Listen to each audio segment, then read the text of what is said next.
We have a commissioner with a tight schedule. Commissioner Molis needs to leave by 6, so we're going to try to be efficient today. Welcome to the March 13, 2013 PDC Board of Commissioners meeting. Jina, please call the roll. Chair Andrews? Here. Commissioner Dixon? Here. Commissioner Molis? Here. Commissioner Strauss? Absent. Commissioner Wilhoit? Here. Thank you. We have a quorum. Quick commission reports, fairly quiet month. Had a couple meetings to talk about VMC and get the mayor's staff up to speed with it. Meeting with a couple of folks who are putting together projects, but housing projects, so aiming them in the right direction, and also met with the folks at Portland State to look at a couple buildings they've got on slate for the education district. So things are still happening, but a little quieter. Charles? And an equally quiet month, just working. I don't have anything to report. I've been quiet too. Oh, we are going to be quick. Yeah. Commissioner Molis? They're all trying to make me look bad. Yes.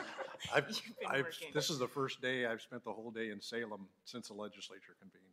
Every other day I've been in Salem the whole day or back and forth between the two. So, but there's actually lots of good things going on there. So, Governor signed the I-5 bridge replacement bill yesterday. That's a good one to get out of the way. So, thank you.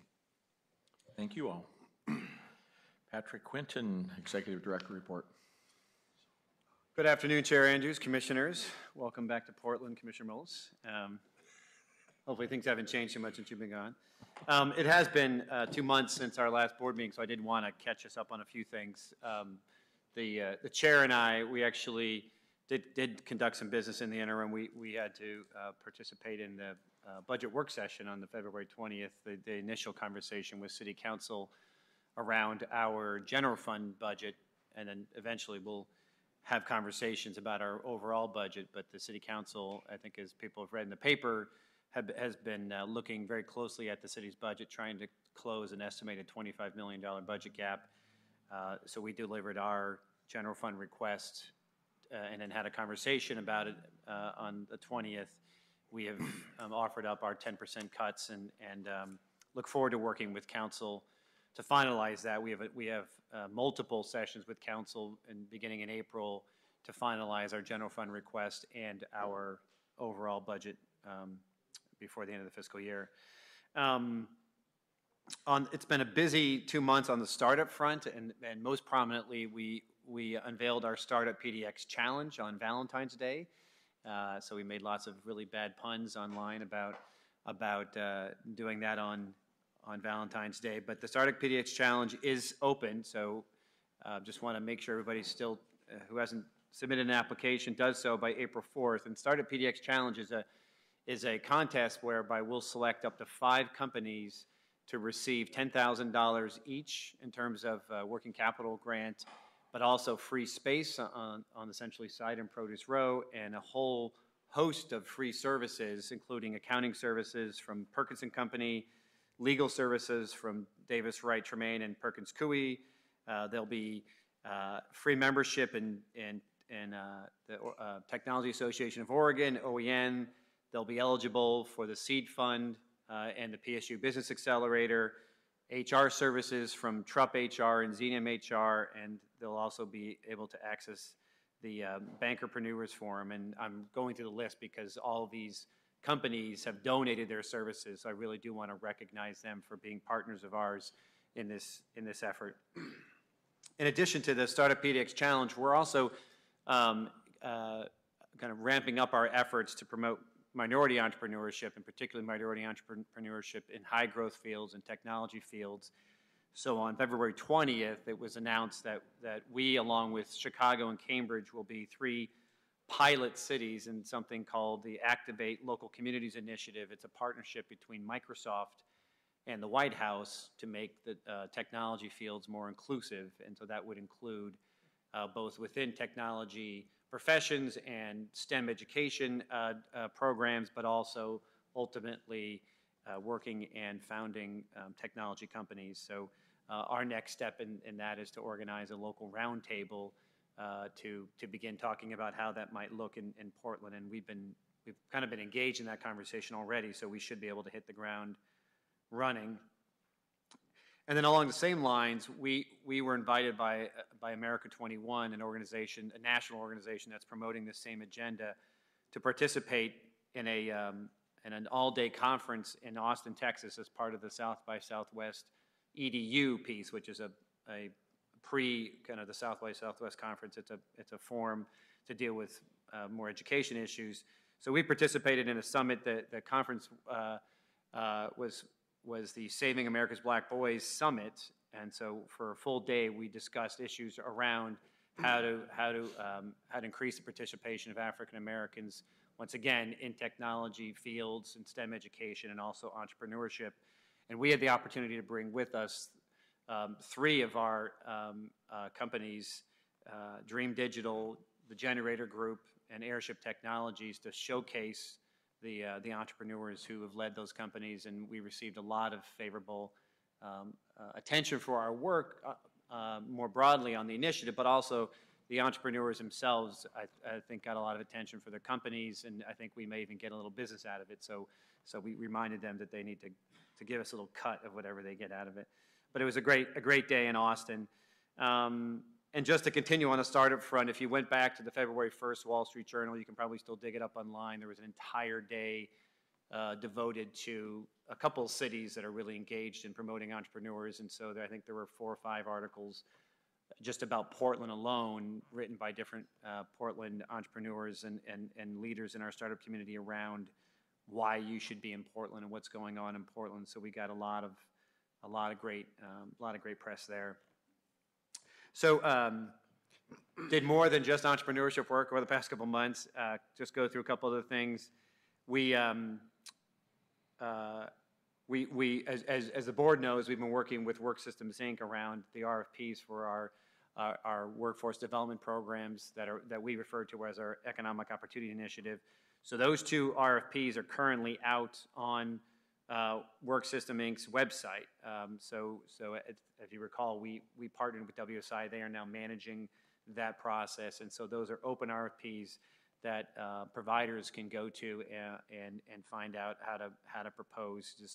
It's worksystems.org is the website, and then we can check back on that next month in our April board meeting on progress on that RFP.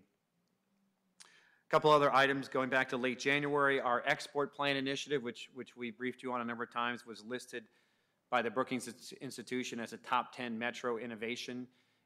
This included innovations across a range of topics, not just exports, and we were the only one of the export plans to be mentioned in that list, and not all of the innovations were even sponsored by Brookings. So it was a wide look at innovative programs that are happening around the country, and our export plan was listed in the top 10. In early February, we had a representative of our business and industry team in Germany representing our athletic and outdoor cluster. Sue Ball is our staff person who focuses on that industry, so she was there with Greater Portland and a number of other companies representing Portland. February 11th and 12th, I had the opportunity to go to Juneau, Alaska in the middle of winter to speak about economic development, our efforts, our strategy, and our work in clusters. The Southeast Alaska region is undertaking a very similar initiative, and asked if I would come and talk to their annual summit. It was, despite being the wrong time of year to go to Juneau, it was really great to see another room full of people who really are doing the same work as we are. So that was a nice experience, and my first time in Alaska.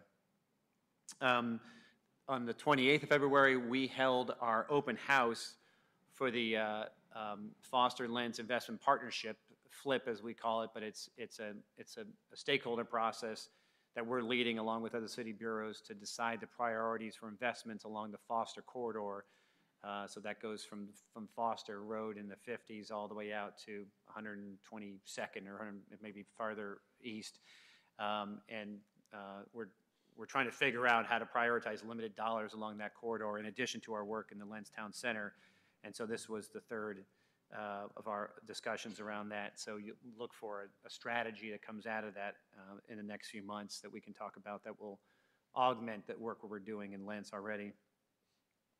Had some great news on the company front in terms of relocations. OTAC announced that they are moving from Lake Oswego to downtown Portland. OTAC's an engineering company in our green build sector. And then Schnitzer Steel announced that they are moving their headquarters within Portland, moving it from our Northwest Industrial Corridor to the Coin Tower, and they were looking at where they should relocate their headquarters staff, and they were looking at different locations even outside the city. So we were happy to keep them in the city, and I think the downtown location is a convenient location for that part of their operation. And then on March 1st, I had the opportunity to join the mayor at the opening of a new store and corporate presence for a company called Snow Peak, which is it's a Japanese-owned company that is in our athletic and outdoor cluster, and they make a variety of outdoor products, from high-end camping gear to apparel, and this is their first location in the United States, and it promises to be the kind of launching point for their U.S. presence. And then a few upcoming events. Next week on March 19th, we are sponsoring, along with a number of other folks, the Youth Careers Expo breakfast. Is that the convention center? The convention center, right? So that's an annual event that we sponsor, along with others, to promote, to get high school students interested in industrial careers. So it has a strong industrial focus. The governor will be speaking. Dr. Rudy Crew, who's a superintendent for the state school system, will be speaking, as well as the Carol Smith, the superintendent of Portland Public Schools. And so that's a long-standing relationship we have with our manufacturers. In April, Commissioner Wilhoit and I will be, along with Kimberly Brannon, will be going to Atlanta as part of the best practices trip that we annually do to another city around the country to learn about how they do things. The following week, I'll be joining Chris Harder and others for their Portland 100 flyout. We're going to go to Silicon Valley, bringing probably a half a dozen entrepreneurs with us to meet with investors in Silicon Valley and others, and as part of this effort to help our most promising companies scale up, and getting access to capital is one of the big issues. On the 25th of April, we have the Oregon Technology Awards. That's sponsored by the Technology Association of Oregon, our main partner in our software cluster. That's their annual event, and they just released their nominations for each of their awards, and it includes a lot of the same companies that we talk about in the software industry. So we're looking forward to that event. And then we're just now beginning to plan for and send out the invitations for our the Mayor's Annual International Business Awards. That'll be May 14th at the Portland Art Museum, and we've already notified the award winners for that, and they'll all be there, and I'll save that surprise for later. But that's coming up in May, and this will be the fourth year, I think, that we've done it, and the third year we've done it with the Oregon Consular Corps, and it's become a great event to promote our international work, or particularly our export work, and our the companies that are making direct investments in Portland. And then lastly, want to introduce two new employees who are right here in the front row.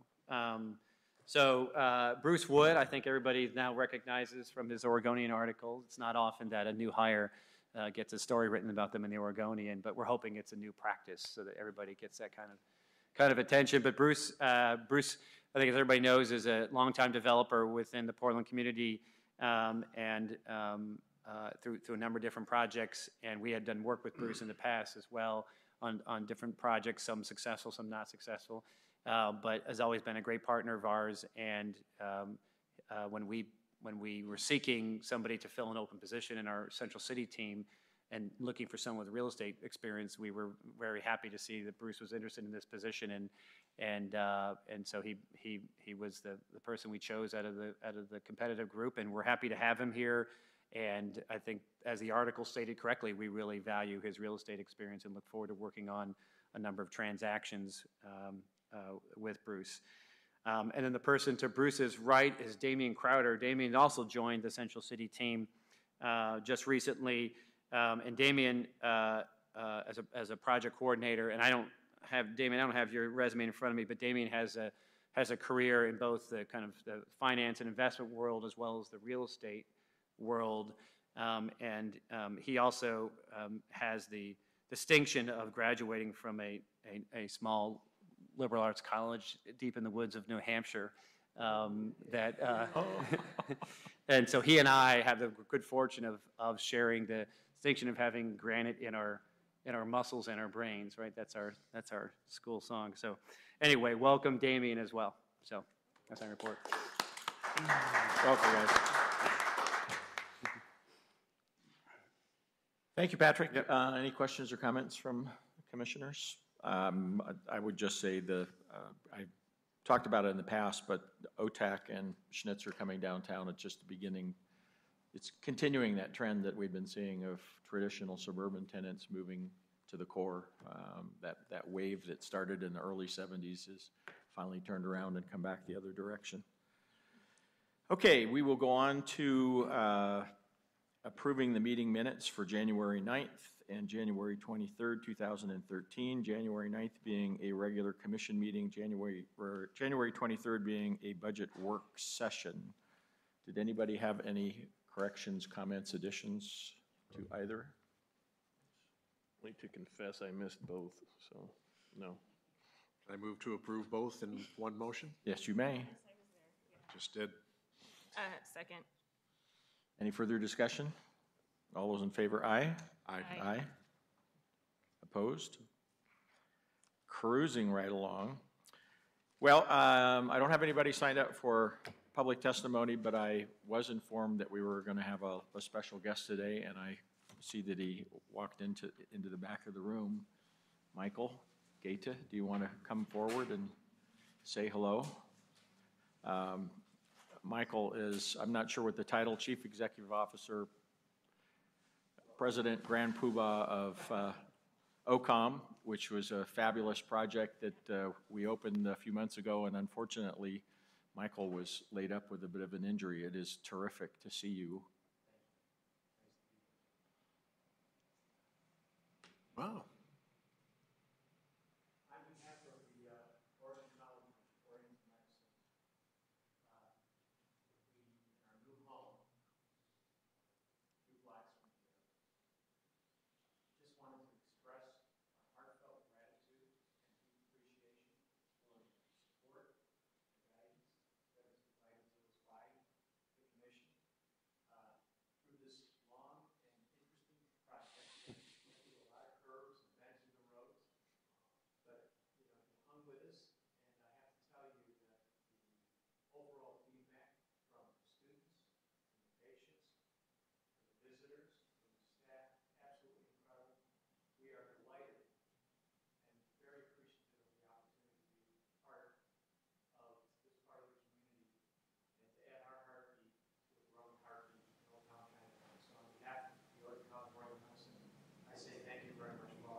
Wow, thank you. Very nice.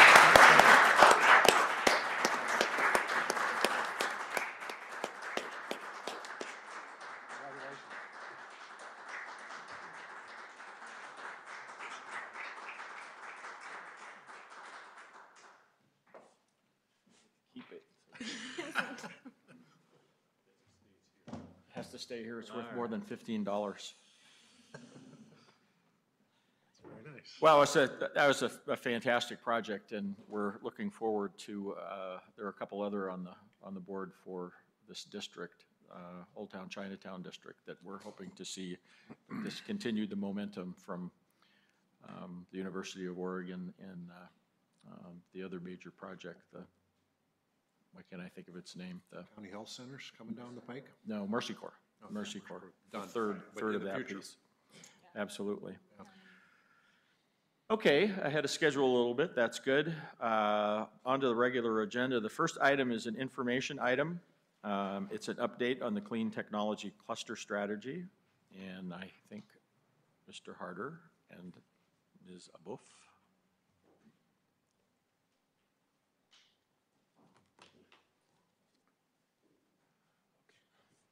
Chair Andrews, Commissioner, Executive Director Quinton, we appreciate appreciate the opportunity to present an updated clean tech strategy to you today. I'd first like to thank Lisa Abuaf and her team for the incredible work they've done over the last couple of months to develop this new strategy.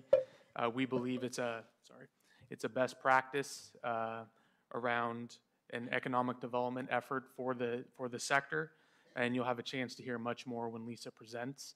I would also like to thank several industry leaders who are with us today from Clean Edge, Lucid Energy, Pacific Crest Securities, and CH2M Hill.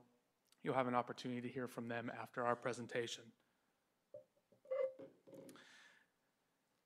Before Lisa provides an overview of the clean tech strategy, I thought it'd be helpful to ground it within our larger economic development strategy and PDC's strategic plan. The image on the screen needs no introduction, as you've seen it many times, but it features our core work and goals of our agency. At PDC, our target industries remain the organizing framework for our job strategy, traded sector job strategy, and our cluster strategy is currently housed within the business and industry division and pulls in our core work activities. The clean tech strategy we're about to present acknowledges the importance of retention and expansion. Business development remains a priority for the agency. Staff meet directly with businesses on a day-to-day basis and provide technical assistance, whether directly or as a referral to our partners. It acknowledges the importance of recruitment and our efforts to target firms interested in bringing high-wage jobs to the region through strategic flyouts or our participation in trade shows. It acknowledges the importance of exports and our ability to align an array of international resources to help firms expand in global markets through the implementation of our Greater Portland Export Strategy. It acknowledges entrepreneurship and our efforts to support high-growth startups through mentorship programs, procurement opportunities, access to risk capital, and partnerships with higher ed around technology commercialization. And finally, it represents and acknowledges the importance of PDC's business finance tools to support business growth. A unique aspect of the clean tech cluster is its interface with the urban innovation component of our economic development strategy, the core activities of our Central City team. This interface allows us to capitalize on the city as a living laboratory through the clean tech demonstration projects within the built environment, something that is fundamental to the clean tech sector. The We Build Green Cities brand, which you see on the screen, represents the platform by which we are now communicating our work to the industry and from which Lisa will present the updated strategy. Good afternoon, Chair Andrews and Commissioners. I'm Lisa Abuaf. I'm a Central City Manager with PDC. So as Chris mentioned, I'm going to take you back in time a bit to 2009. It's been many years since then, but since that time, staff has worked to implement the economic development strategy. This strategy for this specific cluster actually took a subsector approach. So we had staff focused on 3 key areas: on renewables, on EVs, and green development. This approach has resulted in key successes. At a broad scale, our staff has built in-depth knowledge and relationships with folks throughout the industry and pursued new tools to help industry, including the work that Pam Neal has worked around in diversifying our supply chain and working closely with our manufacturing sector as well as our clean tech sector, and then also pursuing innovative demonstration projects.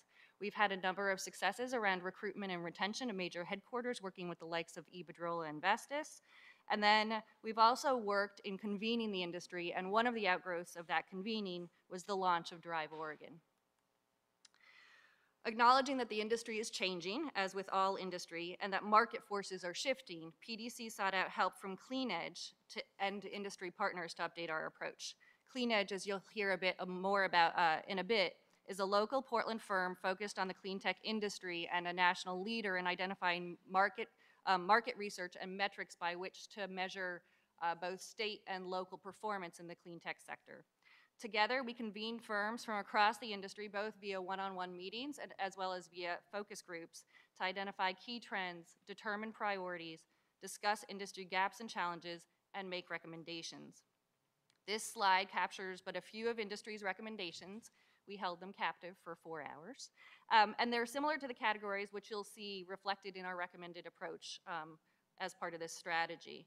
We actually discussed an additional category that was around policy, but heard pretty clearly from industry that we should not be building a strategy based on policy recommendations versus financial or market-based recommendations.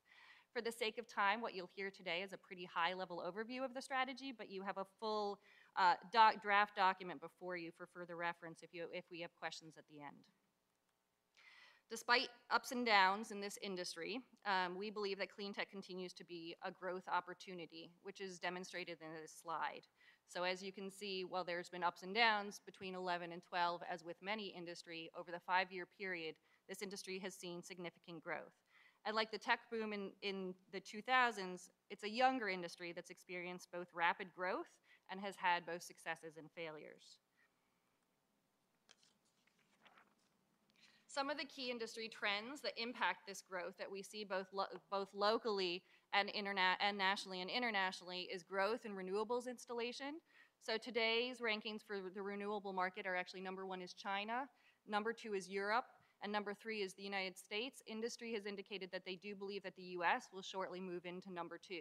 So while you've seen ups and downs in renewables, solar installation and the cost of solar is actually, the installation is going up and the cost is going down. We're seeing the emergence of smarter, more efficient buildings at a national scale, and in fact at a global scale, moving towards net zero and carbon neutrality. Similarly, the market has experienced its own challenges, such as increasing market competition across energy sources like natural gas, technical challenges in terms of integrating buildings to grid scale solutions, and most importantly probably to many of our industries is tight capital, as venture capital has moved away from this sector, but what you've seen take its place is many large global companies coming in to invest. As you see from, I believe you've probably seen the jobs count for the Portland region, this industry continues to be a growth sector not only nationally and internationally, but also for Portland. The clean tech sector has over 12,000 jobs, which reflects 740 firms, and an average per capita income of $72,000, which is much above the average wage in Portland. Over the past 10 years, the regional clean tech employment has had a 20% increase, which rapidly outpaces the region's growth of 3% and a national growth rate of 5%. We worked with industry to identify where are those areas that Portland competes and has strengths, and where are those areas that Portland has challenges when it looks at other competing markets. We have strengths in 40-plus years of policy leadership, both in urban development and in clean energy. We have a strong demand base and our early adopter culture, from LEED buildings to clean energy to EV infrastructure. We have talent and executive leadership, especially in our renewable sector, and a beneficial locale with proximity to many of the export markets that show great potential, including Asia and South America. But the strategy also takes into considerations where we have challenges, especially as we compete with larger cities like New York City, Chicago, and the Bay Area. We have challenges in that we have limited venture capital. Incentives are increasingly intermittent.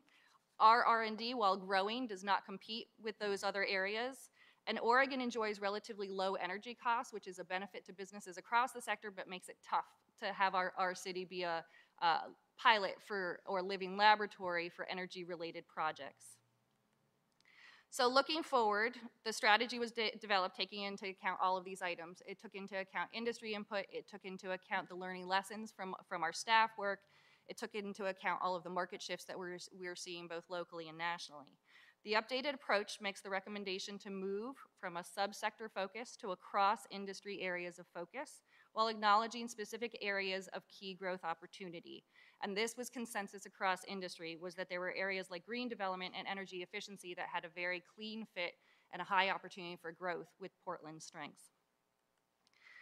In addition, we felt that a strategy requires identifiable goals by which to measure our outcomes and successes, and we identified 5 goals that align both with some of the broader business activity that Chris mentioned, but also reflect those elements unique to the clean tech cluster. So clearly create jobs both through the direct one-on-one assistance that Chris referenced, as well as helping to open up new market and sales opportunities to our companies in the clean tech sector. Attracting investment both from external sources as well as direct investment in pilot projects for product or services deployment. Driving innovation and growing that research and commercialization base that I mentioned has opportunities for growth. Reducing consumption, there's overlap between this strategy and the city's climate action plan, as well as the governor's 10-year action plan, and will look for opportunities to leverage industry technologies and services to benefit economic growth together with environmental performance. And then last but not least is promote leadership. As you'll see, consistently industry states that maintaining the region's leadership reputation is an important factor to supporting the industry and helping to grow the industry. The strategy has 3 key areas of focus coming off of our conversations with Clean Edge and the industry. The first is the concept of the city as a living laboratory. Within that, we put forward the proposal that we work with city and other research-based partners like PSU on a first adopter program. This would help to realize projects like one that you will hear about in a bit by Lucid Energy in partnership with the Portland Water Bureau. It would be really a first-time deployment of technologies or solutions within the Portland market. The second concept is to streamline public procurement opportunities related to clean tech. PDC is often in a reactive position where we're approached by the likes of the Oregon Convention Center or TriMet when they're contemplating green aspects of capital asset improvements. And it would be great to know about those opportunities up front and be able to convey them to our industry in a more streamlined manner. And then helping to accelerate consumer adoption through public-private partnerships as we've been doing, with a key focus on energy retrofit, high-efficiency new construction, and district-scale solutions. The second bucket of activities is around creating a healthy ecosystem for entrepreneurs. This will happen through direct investment and partnerships with many of our research centers, including Oregon Best, ONAMI, Drive Oregon, and others. It will also involve trying to increase investment opportunities between big and small firms. So as we acknowledge the shift from venture capital to global investment, corporate investment, we can help to matchmake between those larger global firms and Portland's smaller firms offering innovative technologies and solutions. We've also recognized and heard from industry that many large corporations like Nike, Microsoft, and Google are increasingly driving new market opportunities for green and clean solutions through their own internal operational policies. So whether that's building out their own asset-based green or greening their operations, that creates an opportunity for our clean tech sector.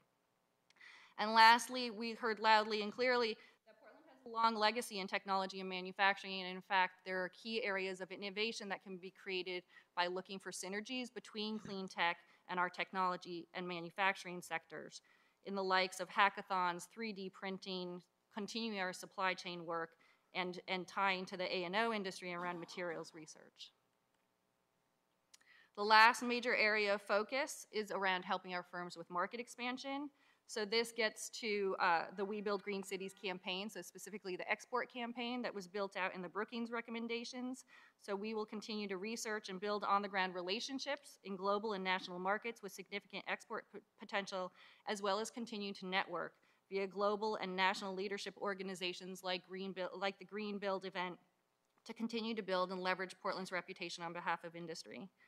In conclusion, to be successful in each of these areas, you will see a table that has the extensive list of partnerships that, unique to this sector, really cross public, nonprofit, and private lines, as well as working with university partners. It's a strategy that will take us all pulling in the same direction. So with that, I think we can take questions about the strategy or... Well, I think what we'll do, we've got 4 people signed up, and so we'll have public testimony, and then we'll bring you back, certainly. And since there are 4, I'll call you up 2 at a time. Bryce Yonker and Dave Kales.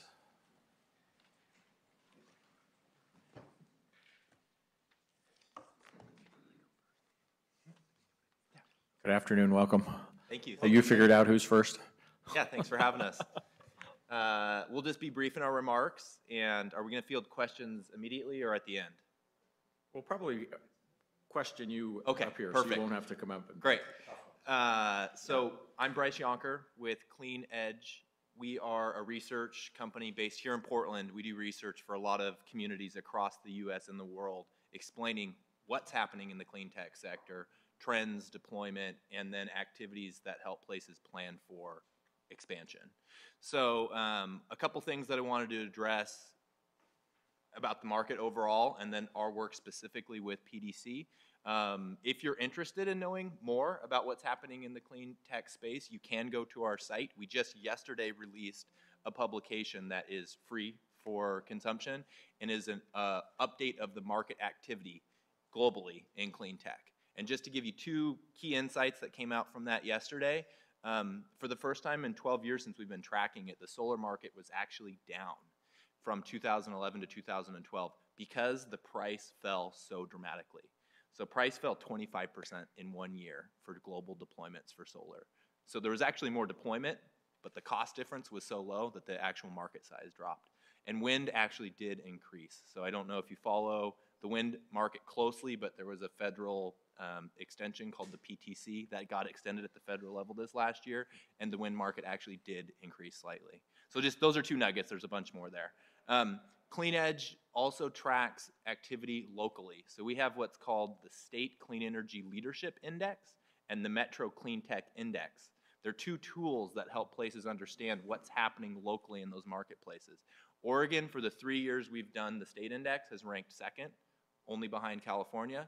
And for the first time this year, we did a Metro index, and Portland ranked third, only behind San Francisco and San Jose, who happen to be two different MSAs. So really, the Portland area ranked second. So we're seeing the leadership here, and we've been helping PDC for a number of years identify this and track this, and they have a lot of data on it that the team is working with. This year, we worked very closely with them to revamp the strategy for expanding the sector. And so as you heard Lisa talk about, a couple of the key elements were surveys that we did of a large number of cross-sector stakeholders this year, and then we brought those people into a room and said, what would move this sector forward? And a lot of those results you have. We did our own report that we delivered to them that had a set of recommendations. There was 10 that we said, these are 10 ideas we think you should work into your strategy, and you've seen pretty much all of those worked into the strategy. So I'm not going to get into too much detail with that was presented, but if you have any questions about the Portland marketplace, the Oregon marketplace, clean tech in general, happy to field them. Okay, great, thank you. Right. Well, thank you for having me. My name is Dave Kales. I am a managing director at Pacific Crest Securities. We are a global investment banking firm that's focused exclusively on technology. And I started our clean tech practice in 2008. And I have a partner on the East Coast now and another colleague here in Portland. Lisa and Amy asked me to provide some insight on areas in the clean tech sector that we feel are a good fit for the Pacific Northwest. We're obviously out in the market a lot all over the U.S. and globally, and so we have a pretty good sense of what are some of the interesting areas in the clean tech sector. We actually are starting to refer to our sector as energy and industrial tech, or really that's clean energy and environmental technologies. And we're doing that because it broadens our universe a little bit, and it also broadens the investor base that we deal with. What we do for clean tech companies is we advise them on their middle, medium, and late stage private financing activities. We also take clean tech companies public. In fact, we had one that started trading today, Silver Spring Networks down in the Bay Area. And we also represent them on their merger and acquisition and advisory activities. So we're pretty active in the space.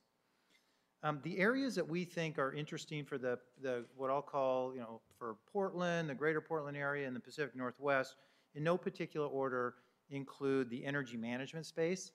And that's a fairly broad term. We include in that subcategory software, services, building materials. You can include LED lighting management systems, and energy storage. Now that's a very broad area and probably doesn't all apply to the Portland area, but that's an area that we think has a lot of legs on it. Investors are very interested in it. Another area is the smart grid or energy management sector that's really merging with kind of the big data analytics space that a lot of you probably read about. There's a tremendous amount of information out there that large corporations and utilities have. They don't know what to do with it. There's a lot of companies coming up with solutions for those industries so that people can monetize that data. Another area that we like is marrying this clean energy environmental technology sector with traditional technologies, materials, manufacturing, software, and then also I think Patrick referred to it as the athletic and outdoor group. We think that there's a lot of interesting opportunities taking what's going on in my space and what's going on with traditional technology and design areas and marrying those two. And then lastly, commercializing the technologies out of the university system. We think that that's a tremendous opportunity. You're starting to see some of that out of Oregon State, and we think there's a lot more opportunities. Some of the big challenges, Lisa referenced some of them, and I'll echo some of those. One that she didn't mention that I see is that the talent pool of what I'll call scientists and engineers focused on this sector is smaller here than in perhaps the Bay Area or the greater Boston area, or even like Denver and Boulder. You see a lot more engineers, chemists, biologists that are focused in this area there. We just don't have that. Doesn't mean it can't happen, but right now, I think we're just building the sector out. The other area is Portland doesn't have a big base of larger companies in the broad clean tech sector area. So when you're trying to attract executives to this area, they're looking at the other opportunities and they're saying, boy, if my company doesn't work out, where do I go? In the Bay Area, that's not really an issue. If they get recruited to XYZ company and it doesn't work out, they can go to Facebook or Twitter or whoever. And in my opinion, that's an issue we have here. And then the lack of seed and angel capital.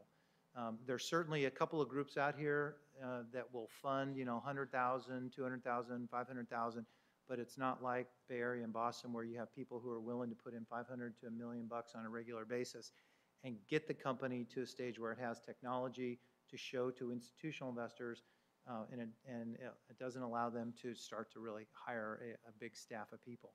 So I think once you get to that stage, the venture capital investors and the growth equity investors will find the good companies, although the number of those investors is declining as we are seeing now. What are some of the benefits that Portland has over other areas, particularly Bay Area and Boston? It's more affordable. Compensation that's required is less, and it's a much more attractive place to live lifestyle-wise.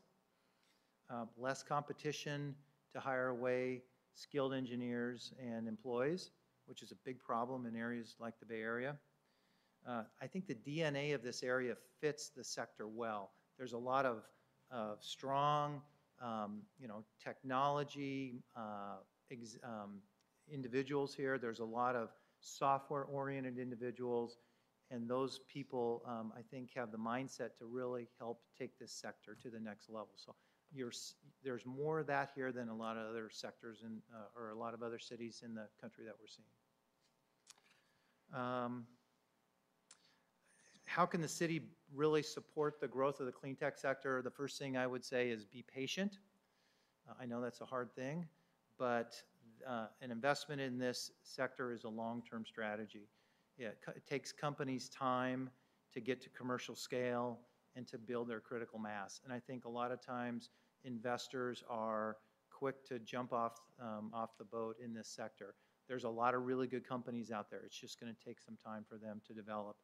In fact, we had a conference in San Francisco last month, and we had 3 keynote speakers, Vinod Khosla, Tom Siebel, and Senator Jeff Bingaman, who just retired from the U.S. Senate. And all 3 of them said that energy and clean energy is a huge problem. It's not going away, and there will be a lot of big successful companies that are created. It's just going to take some time. One of the comments Lisa mentioned was strengthening ties with some of the larger companies around town. CH2M Hill, who you will hear from later, Intel, the big utility companies, the construction companies. Having technology executives work with these folks, I think, will help create some interesting opportunities going forward. So I truly believe in the sector. I think there's going to be a lot of companies, big successful companies that are developed, and it's just going to take some time. So thank you. Thank you, and hang on for a minute because I saw some commissioners use their pens, which tells me that there's a question or two on its way. And I have one in particular just for Bryce. The green tech cluster is probably the broadest and the most complex of any of the clusters. Other ones are a little easier to understand because there are so many subsets. But the renewable energy one was one that we did a focus on and made some major investments in, quite obviously. So I'm just kind of wondered from the 100,000 foot level, especially in terms of the wind and solar, what you think the demand is, what's going to happen to this industry over the next couple of years? Great question, and we'd be rich if we could tell people exactly what was going to happen in clean tech. I was going to tape it. Just to address specifically renewables and then to expand that into broader clean green tech, renewables have absolutely been a rocky road in the last few years, and that's going to continue. There's nothing around that. So, wind PTC gets extended for 1 year.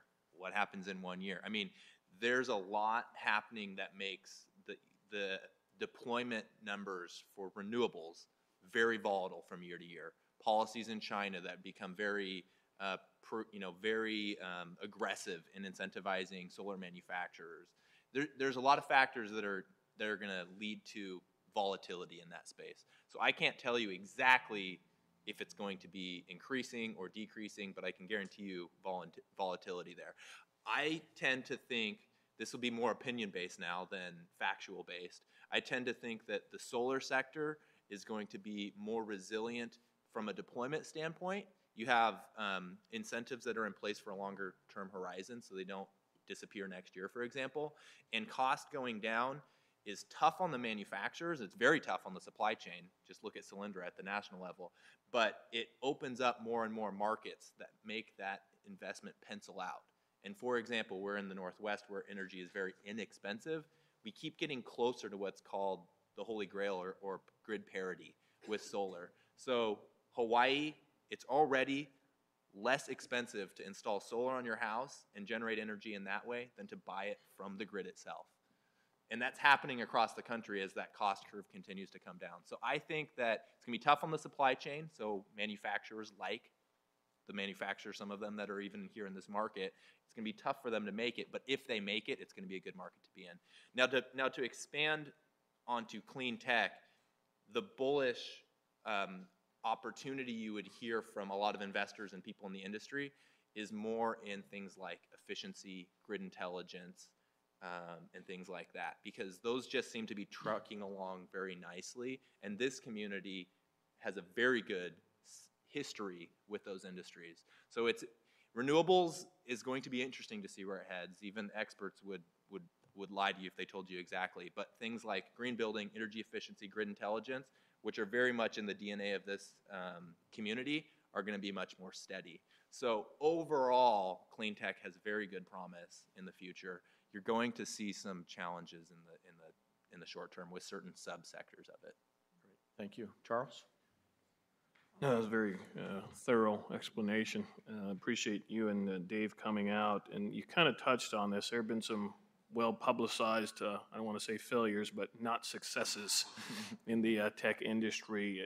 How are people responding to those failures in this segment? I mean, what are people doing differently or saying differently, and how do they downplay those? And who do people promote as their, look at this? I mean, are there companies that everyone is looking at saying, this is a new and growing industry. These guys went out, they did great, they're still around. Yes, there are going to be failures in any industry, but, the microchip started that way and other things started that way. What's the industry doing to downplay the negative outcomes with some companies over the last 18 to 24 months? Just to take Solyndra as a sample, and you're probably going to weigh on this too as well, Dave. For the most part, we saw that as inevitability in the market competitiveness. So it was unfortunate that there was government incentives tied into it, and that's the way it really got spun. But if you just look at, they were not competitive in the market. How are they going to possibly compete? So they're gone. There are going to be more companies that are going to disappear. I mean, it's a very competitive market. You're going to see consolidation. I think that's going to be a name of the game, actually, in clean tech, because there's been a lot of early stage investments, but the companies that have the right value proposition that they've proven through things, you saw the examples of using the city as a living laboratory. That's huge in this space. Companies that have proven out their technologies with real clients like the city or any city or a big corporate, that's where they prove that value proposition out and they can kind of extend that onto other clients. That's going to be where you find the successes. So companies that have partnered with real clients, are bringing demonstration products to market and have proven that those work, you're going to see more later stage activity in this sector. So, and that's why you're seeing the corporates kind of step up to the plate and want to be involved. The list of major corporations across the world that are very serious about implementing clean technologies into their operations and then their portfolio of actual products and services is pretty staggering, actually. So we didn't share a lot of numbers, but if you look at numbers of VC activity trending back, which is true, it's hard to know if the corporates coming to the table actually almost trumps that, because it's going to be a very big market mover. So that's what I would say. I would say you're going to see more failures, without a doubt, a lot of the early stage companies, because if they haven't proven their solutions yet, it's going to be tough for them to raise another round of capital. But there will be more activity with major corporates and the companies that do have it. There's a lot of analogies being drawn to the internet networking bubble of the 98, 99, 2000 timeframe, when hundreds of millions of dollars went into internet companies and networking companies, and they blew up and they're out of business. I think there's three changes that you see taking place right now from the venture capital and the growth equity investors. Number one is they are not very interested in investing in companies that are heavily reliant on government incentives. Because government incentives can come and go, and they can't be focused on that. So when they look at new business opportunities, they want to see that a business can survive on its own without government incentives. Now, if they have them, that's great. That's icing on the cake, but they want to make sure that they can survive without them. So that's number one. Number two, they're looking for businesses that are capital efficient. No more will you see the venture guys putting in dollars where it's going to require $200, $300 million to get the demo plan up and running. So that's why this software-driven analytics efficiency categories are so interesting now for investors, because they don't require that amount of money. And the third item touches on what Bryce said. You're seeing a lot more big industrial corporations getting involved. Dow Chemical, BASF, GE, there's consortiums in Europe. There's a lot of these organizations, Cargill, Bunge, that view this industry as immensely opportunistic and lucrative, and they're putting dollars in there right now. So they're really replacing what the venture guys were doing. Great, thanks.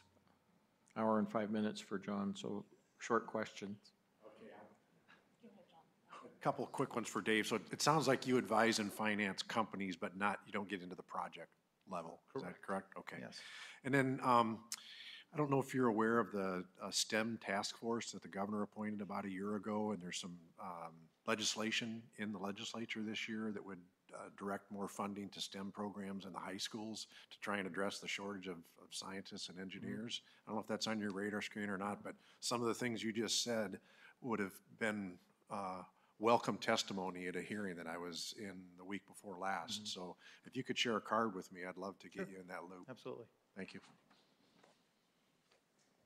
Okay, great, thank you. The next two, Dick Sheehy and Greg Semler.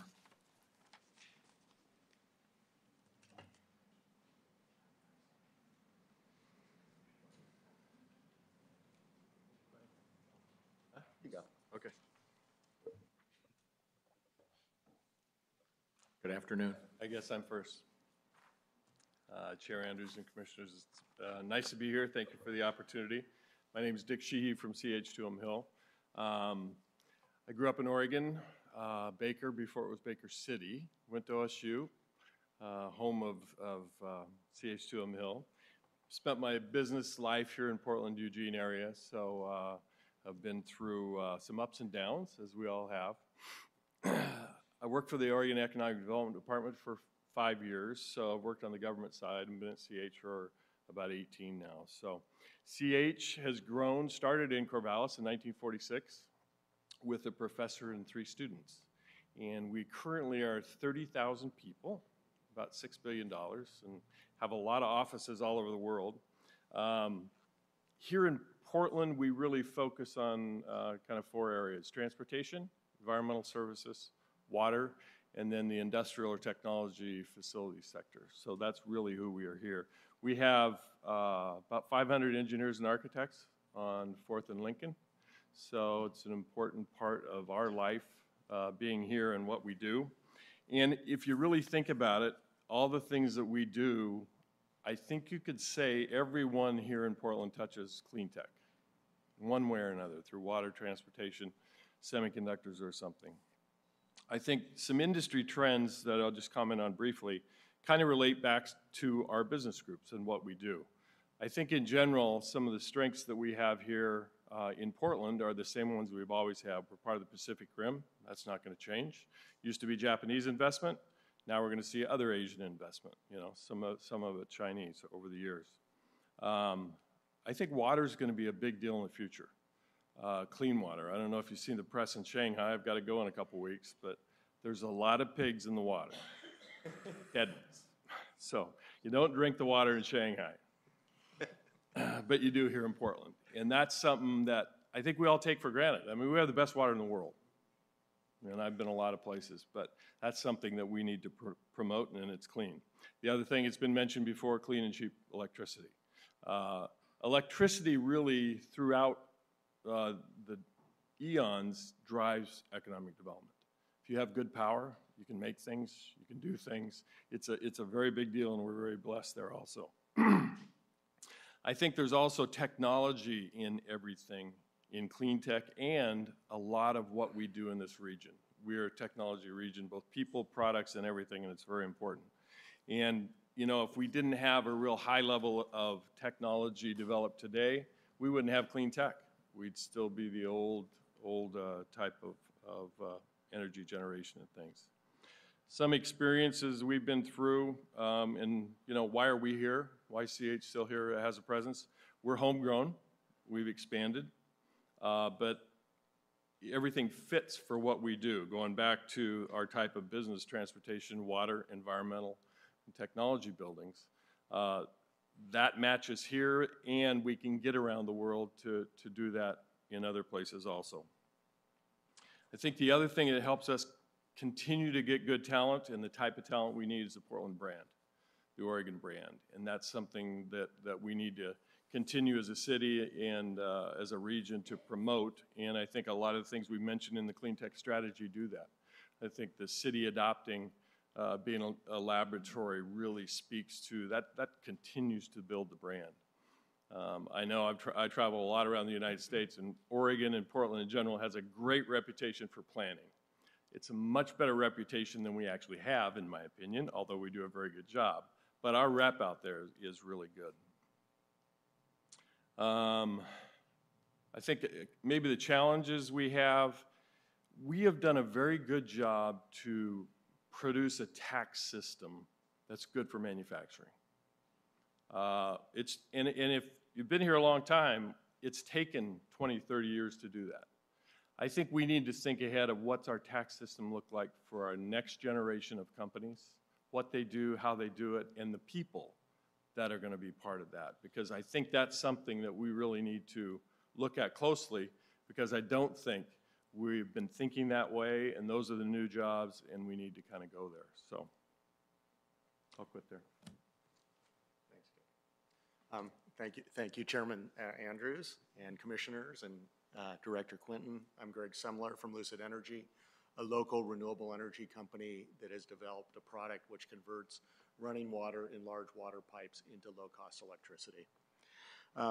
I've been asked to come here and speak about my experience being an entrepreneur in Portland, and particularly what it's like to be in a startup in the city. We moved Lucid Energy to Portland in August of 2011. We moved here primarily, we moved here from Indiana, Goshen, Indiana, about an hour, 2 hours from Chicago. It's the RV capital of the world.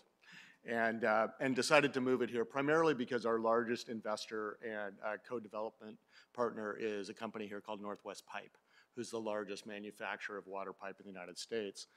And CH was here, and we do a lot of work with the water group in Portland, as well as the city's reputation for being a leader in clean tech and smart water infrastructure.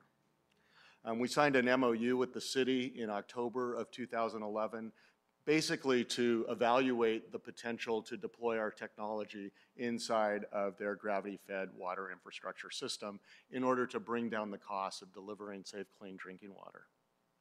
We were working with CH2M Hill on the Powell Butte, CH2M Hill was working on the Powell Butte upgrade, $150 million upgrade of the reservoir and pipeline system here. And we noticed a location on 147th Street and Powell Boulevard where they had designed what's called a pressure reducing valve, basically a big installation to slow the water down coming from the reservoir, which is what our technology does. It complements that by producing energy rather than burning off the potential energy that's embedded in the flow of the water.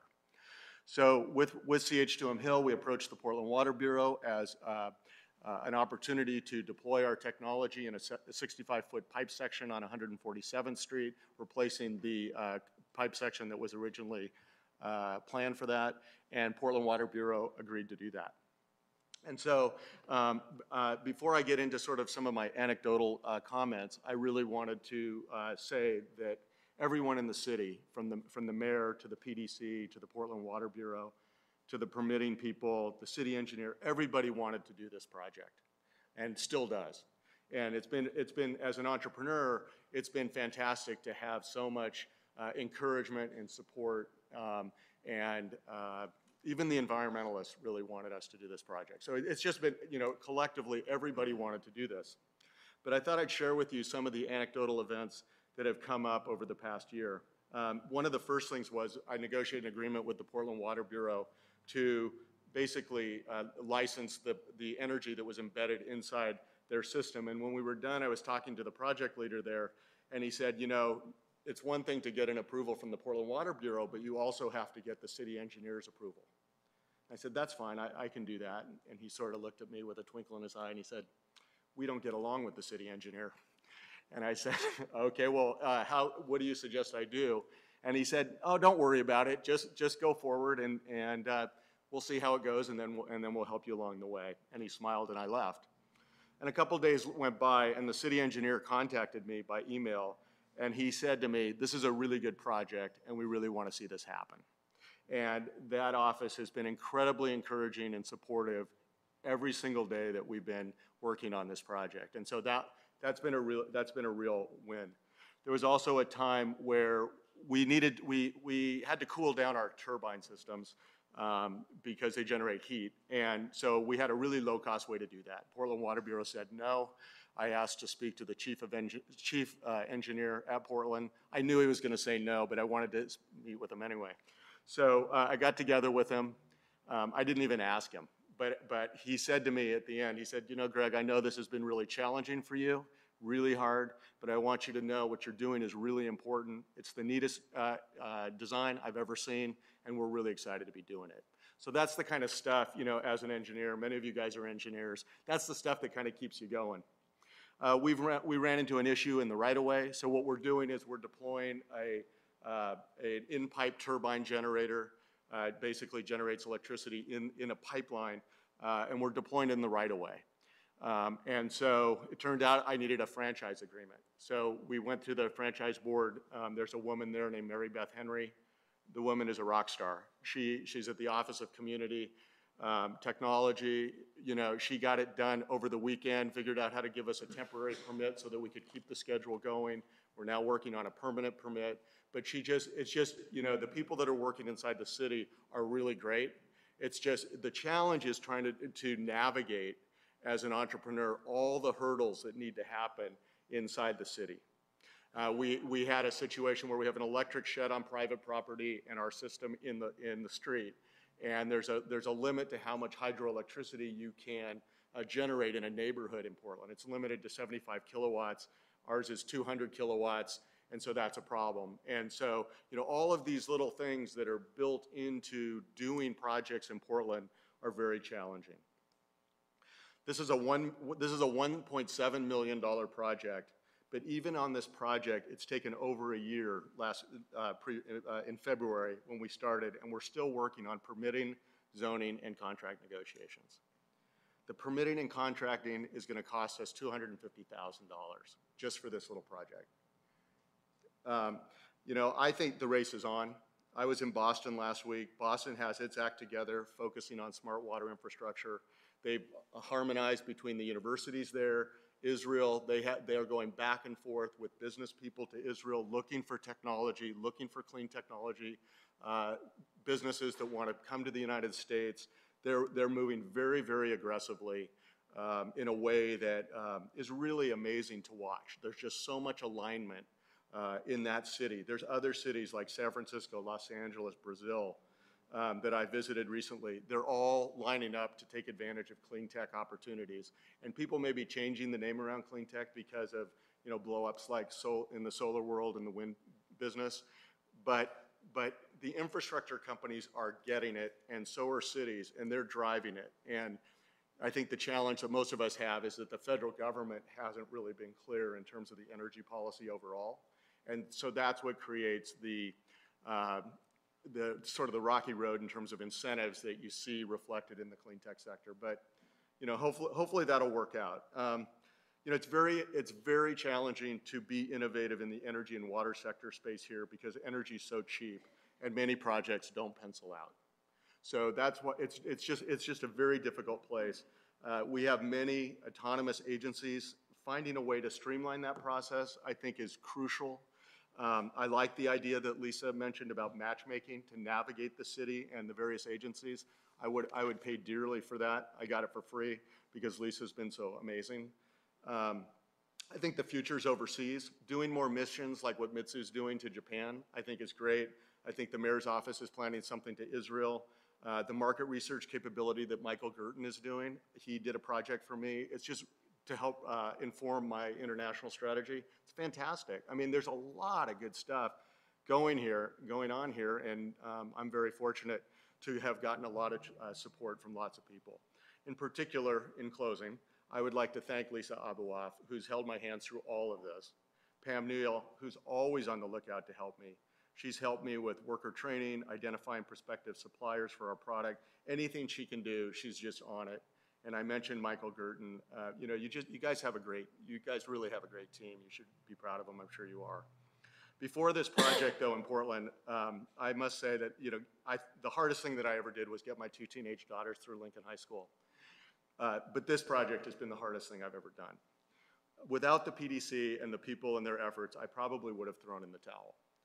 Fortunately, they didn't give up, and neither did I. And in June, on 147th Street and Powell Boulevard, 125 homes will get free energy around the clock, 24/7, basically from the water system that is Portland's. So I want to thank you. Thank you. Start with you, John. I don't really have any questions. It's a good report. Yep. I mean, that's really, I've been following some of the stuff that your company's been doing in the papers. Thank you. It's good, interesting stuff. Thank you. And I'm glad you're gaining some progress. So thanks for sticking with it.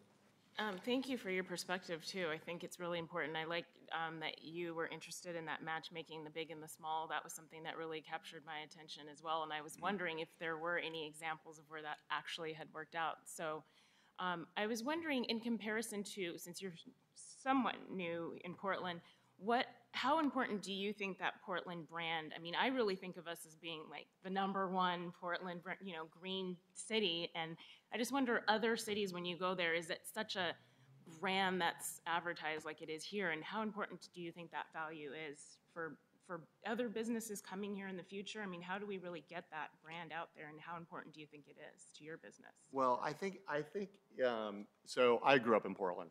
And I spent about 8 years being an entrepreneur in the Bay Area, and obviously the Bay Area has a tremendous brand. And but I do think it's really important, even in you know, when I go to Boston, when I go to Portland, go to Israel, when I go to Los Angeles and San Francisco, Portland is recognized as being a leader in, you know, smart use of resources. And that really does help. That we're not just, you know, Goshen, Indiana. We are a major player with this sensibility about how resources get used. And so I think we should keep pushing it. I think the real challenge is ultimately to get a couple more big companies to move here so that, you know, we can continue to sort of build the ecosystem. Dick, what do you think? What do you think the brands? I mean, I would tend to agree. I think my job at CH really is to do site selection and help companies find new locations all over the world. So I'm involved in looking at a lot of places. And I always look at livability and the quality of life.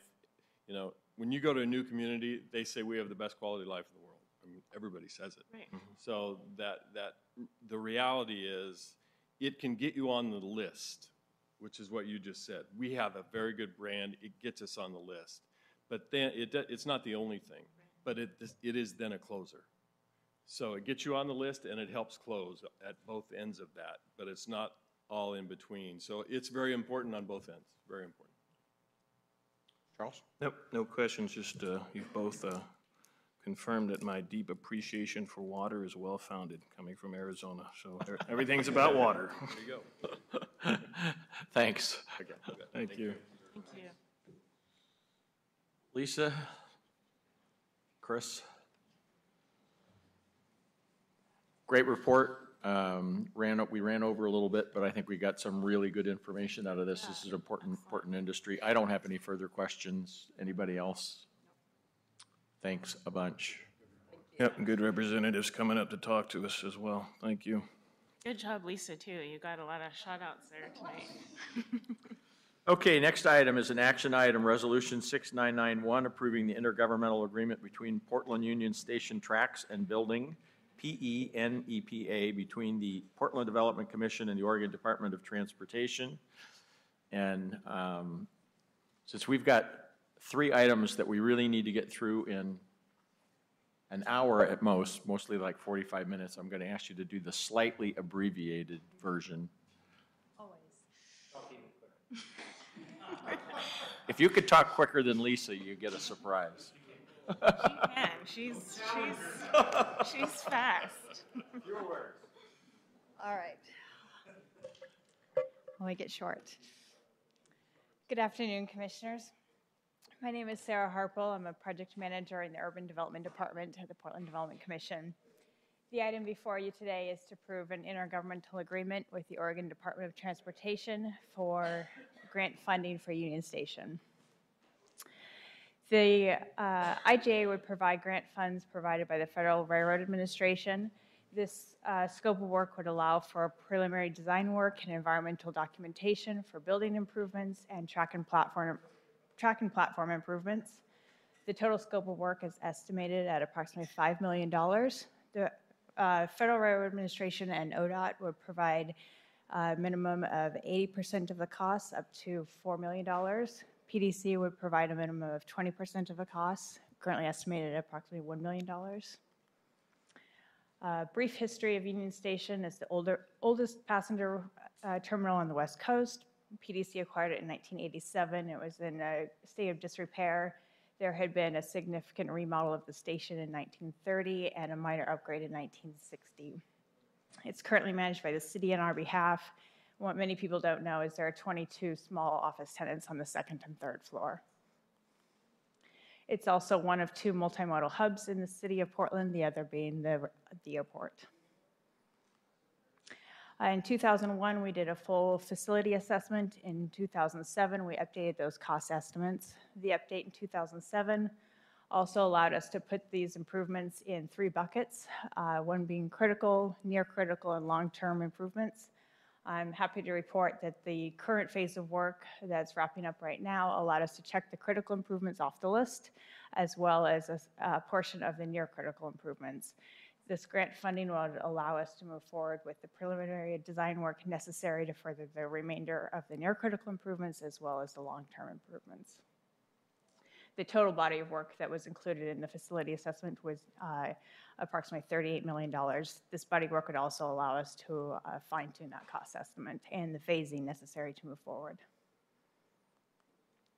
The grant agreement would also allow us to address the preliminary design work and cost estimates for a body of track and platform improvements that were not included in the initial facility assessment. PDC owns tracks 1 through 4 at the station. The 5th track is owned by Portland Terminal Railroad, and there is also existing right-of-way to reinstate a 6th track. Those provide through access for the freight railroad. This graph gives you an overview of how we've used grant funding to date provided by ODOT and the Federal Railroad Administration to further this work since 2007. The grant would also provide a number of public benefits and further PDC policies and objectives, including historic preservation of the station and maintain its function as a multimodal hub and position it for further service as high-speed rail. It would also provide an estimated 54 short-term jobs. Related to this, PDC would prepare a best practices plan to establish a DBE goal and contracting plan for these jobs and the contracting of this work. It also is consistent with PDC's objective for effective stewardship of resources through resource development. At the same time, staff would prepare the Union Station business plan to look at long-term ownership and operations of the station over this calendar year. If you want me to be really short, I could have just shown you this slide, which I think very well articulates the need for this work. Well, I think this is a pretty straightforward, 80-20 match. What we are doing is approving actually the architecture and engineering to define the final stage of this, which is huge, probably another $25 million project. Initially, I was worried about this because I know everyone remembers the last time we had a large construction project at the station that we had quite a discussion about the DBE or the minority contracting issues, and I'm going to leave that to someone else to talk about, but it has been fixed for this. So great report, great project, and I'll start with Charles. Sure, thanks, Sarah. And I won't be long either. A great briefing when we talked through this item. We at PDC have greater control over how that funding will be administered. So I think that DB issue will not be an issue this time. So happy to hear that we're targeting a very high percentage of participation with regard to this project.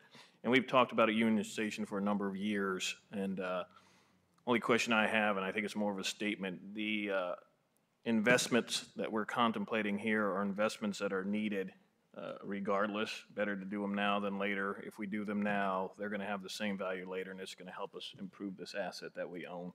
So from my perspective, that's a critical issue. We all know there are significant repairs needed, and we're taking the steps in a logical and planned way to get this asset where it needs to be, but much more to come, as indicated in the prior slide. And with regard to this one, I might have been happy not to see it.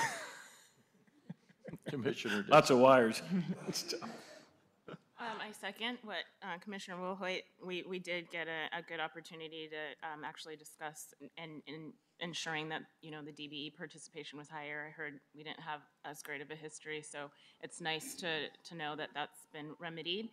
And I'm glad to hear that a lot of the critical repairs have been taken care of. That sounds like that was a pretty big issue, so that's good to know as well. Thank you. Commissioner Mullis. Yeah, same thing. Charles put it exactly, only better as usual of what I would have said about the need to do this in an organized fashion. The one question I had for Commissioner Strauss, who is unfortunately not here, and maybe Dave can answer just with a nod or shake of the head, but this will get us to preliminary design work approximately 60%. Is that about the right place to land for the kind of money that we're spending and gets us to a meaningful place? Okay, good deal. Thank you. Great, good job. So I would look for a motion to approve Resolution 6991, approving the intergovernmental agreement between Portland Union Station Tracks and Building, PE-NEPA, between the Portland Development Commission and the Oregon Department of Transportation. So moved. Second. Further discussion? All those in favor, aye? Aye. Aye. Aye. Opposed? You win the fast talk prize. So far, but I'm going to put the pressure on Englander. Yeah. All right, the next item is also an action item, Resolution 6992, adopting the Portland Development Commission EB5 Partnership Program. EB5, isn't that Isn't that a facial cream? You know, it is. Wasn't it a facial cream? It is a facial cream. I've had a good laugh over that. Yes. Chair Andrews, members of the commission, Executive Director Quinton, I'm Peter Englander. I'm a Central City Manager, and we always tease Sarah how quickly she talks.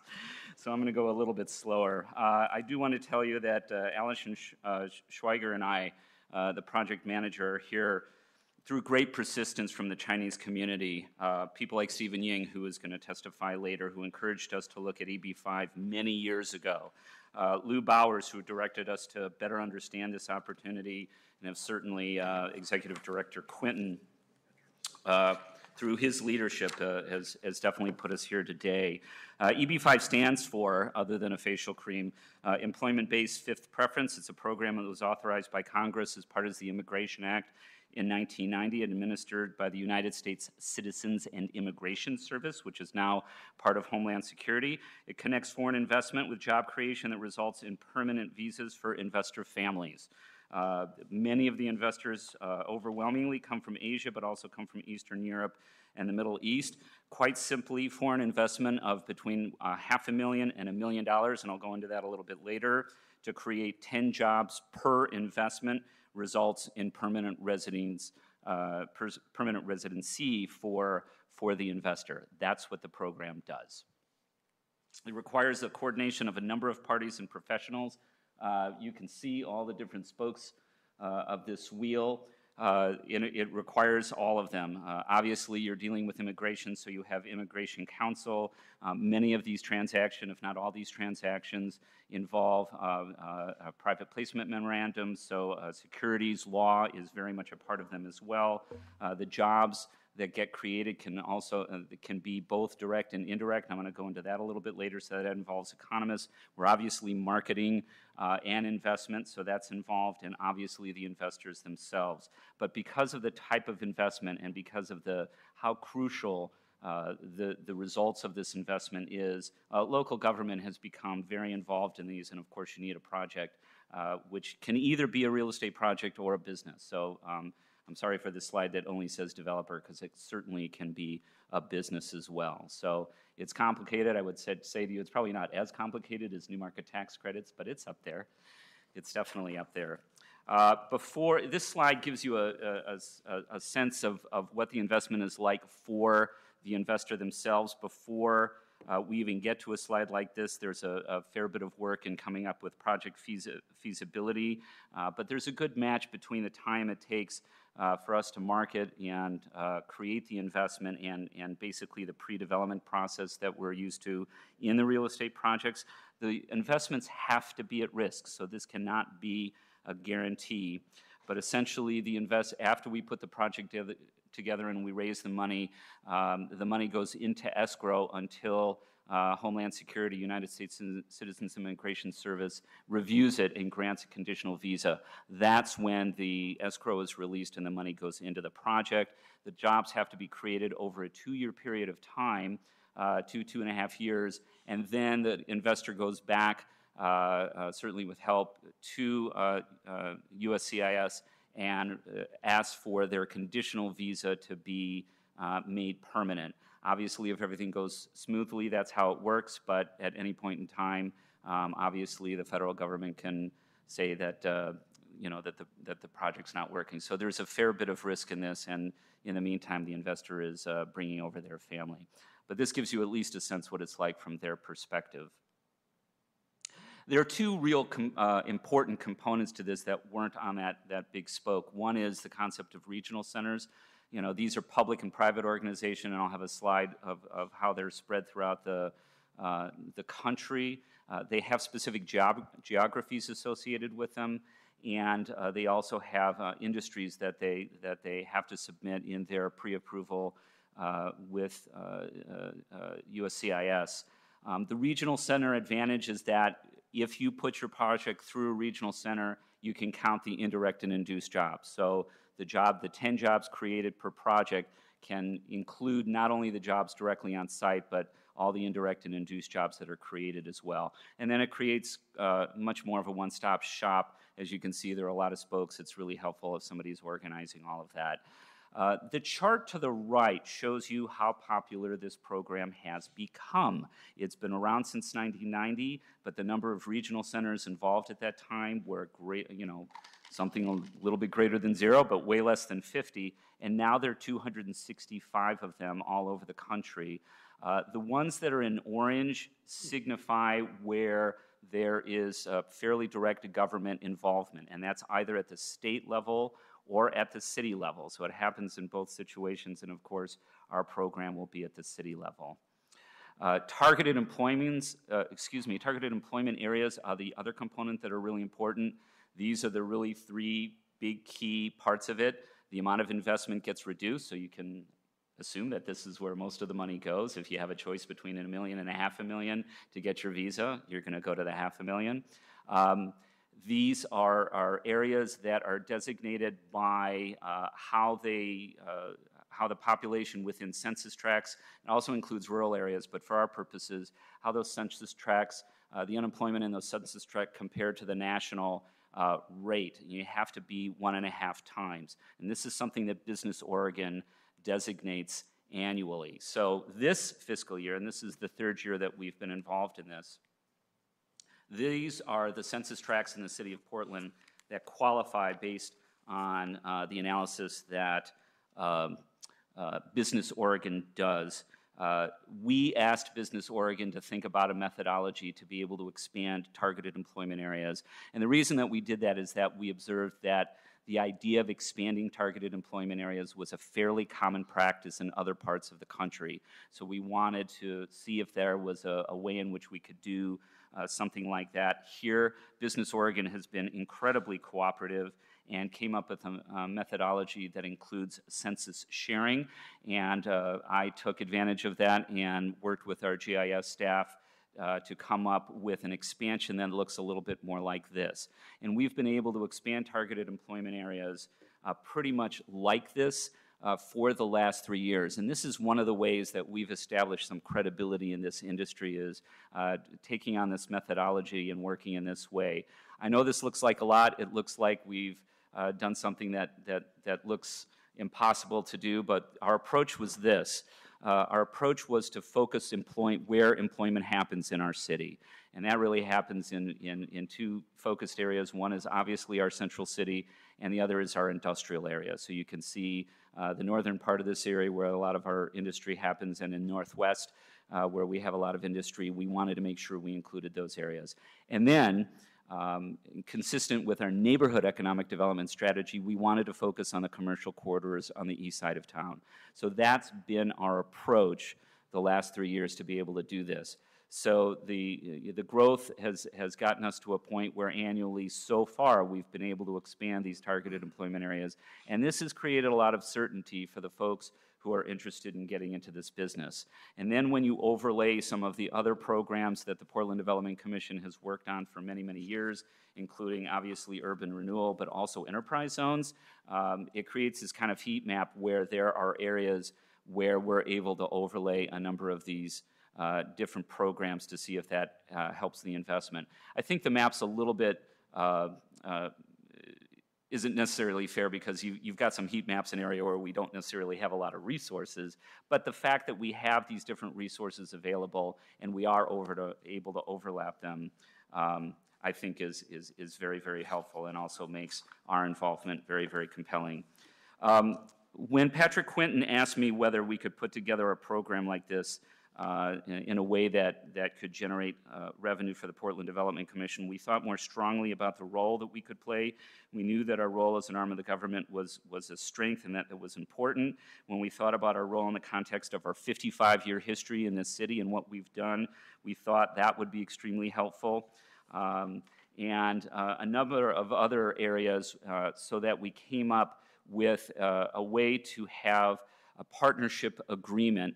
And we thought that partnering with these regional centers would be important. We're very good at promoting Portland, and so we think we can utilize our strengths there to promote EB5 in Portland. We've obviously shown that we can work with Business Oregon in a methodology that they come up with to create certainty around targeted employment areas. We certainly are very involved in working with other public officials at all levels of government, so I think we bring that to the table. And we bring advocacy for EB5. Obviously, not only are we a liaison with public officials, but we can certainly make business cases for public officials that can help us on our behalf, both at the local level and at the federal level. And then, of course, we have a lot of project-specific services, whether it's our ability to do project-specific promotion. You can see John Cardenas doing a video here, our website, as well as our general ability to be able to promote Portland. And we're going to do this in a way that is certainly important to the market that we're trying to attend to. We also have a pipeline of projects, which I think is very important. Why are we involved in this? We have a pipeline of projects, we have the legitimacy of government, we have relationships with businesses and developers in cluster industries and traded sector. And the way that we've talked about this with the regional centers is that, you know, we are in regular contact with over 300 businesses a year, and I think that's very helpful for them. And we're also particularly strong in the area of public-private partnerships, and we see this as something that can be a real strength, especially when you're trying to convince an investor 9,000 miles away who's never heard of Portland why they should put their money in Portland, and the kind of relationships that we've been able to create between the public sector and the private sector. So that's really the structure of our partnership program that we have in front of you. Happy to answer questions, and I know we have a few folks here to testify as well. We'll do the testimony first and then give you some exercise and call you back up again. All right. So we have Stephen Ying and Marvin Cowell. And while they're coming up, I'll just make a quick comment. The United States had the opportunity to see how I'm sure it wasn't called EB5, but a system in Canada that has been around for quite a while, and it's unbelievably successful. I think Vancouver, BC in particular has credits it for a huge amount of its growth. And it, like a lot of these programs, it started slow. It seemed to have some bugs. I had some worries about it from the real estate side, but everybody seems to have figured it out, and it is really gaining momentum. And as you well know, the problem that we have today in terms of getting projects off the ground is capital. There's no way that we can get the kind of leverage that we have been getting out of projects, and this is a great source of capital. So maybe it will help fix the problem. So with that, did you guys figure out who's first? Welcome. Okay. Good afternoon, Commissioner Chair and Commissioners and Executive Director. I'm Stephen Ying. I work with the Government Commissions on Asian and Pacific Islanders Affairs. I serve as a Vice President of the Board of Directors of Oregon Fujian Sister State. I'm on the Board of Directors of Portland Kaohsiung Sister City and am former board member of Portland Lansu Garden. I'm also a longtime member of Board of Directors of Old Town Chinatown Business Association and the Old Town Chinatown Neighborhood Association. And through my continued leadership at the Chinese Consolidated Benevolent Association, I have worked for many years to build and strengthen relations between China and the city of Portland. I'm here today to ask that the PDC board support the EB5 partnership program. I have been encouraging the use of EB5 program here in Oregon for a long time, and am very pleased that we now have the opportunity to participate in what has become an extremely popular and effective program for everyone involved, bringing investment into the U.S. and create high-quality jobs for U.S. workers. I travel to Asia frequently and can confirm the EB5 program is very popular. I also want to emphasize the importance of government's role in creating project credibility and in building relationships. I have worked with PDC staff on many projects and programs over the years, particularly in Old Town Chinatown Neighborhood Association, no association. And they are professional and dedicated. I'm confident PDC staff will bring this same level of commitment to their work on EB5 program on behalf of the City of Portland. If I may, I'd like to say a few words to the Chinese-speaking viewer on the camera. 从 EB5 项目有机会可以跟我们城市合作，投资在最美丽、最有动向的玫瑰城市。如果你有这样的意思，请放在波特兰，在你的投资项目之中。The EB5 program's partnership with the City of Portland signal to investors that now you have an opportunity to invest in one of the most beautiful and dynamic cities in America. If you are thinking about the EB5 program, please consider Portland as a location for your investment. That's what I said in Chinese. Again, I ask for your support of PDC participation into the EB5 program. Thank you. Thank you. Well, good afternoon. My name is Marvin Kaw. I'm the Vice President of Project Development for American United EB5 Regional Center. We're one of the 3 regional centers that are approved here in Oregon, as Peter noted. And Peter, great slideshow, by the way, very impressive. Might have to borrow that sometime. The American United is a foreign investment management company. We have offices in the U.S., in Canada, and in China. Prior to our regional center approval, the principals of American United had worked in immigration since 1995. During that time, the company was one of the top immigration firms in Canada, had 44 offices worldwide, including the United States, Hong Kong, New Zealand, Australia, India, and then 28 offices in China. At that time, much of the focus was working with investor clients using the Canadian version of the EB5 program, so very experienced with that program. We did become the first approved regional center in Oregon in June of 2011, and we're authorized to invest in projects in the Portland area as well as throughout the state. At the present time, we have 2 projects. One is in Albany, and then one is up in the Gorge. And we've raised capital for those 2 projects. We're waiting on approval by the USCIS, as Peter alluded to. It's a heavily regulated industry. We're waiting on approval of those investor applications, and then we expect to have approvals very soon, in the next month or so. And then we can begin construction on those projects and start creating jobs in Oregon. Today, I'm here to encourage the board to support the PDC's role in the EB5 partnership program, as Peter went through it.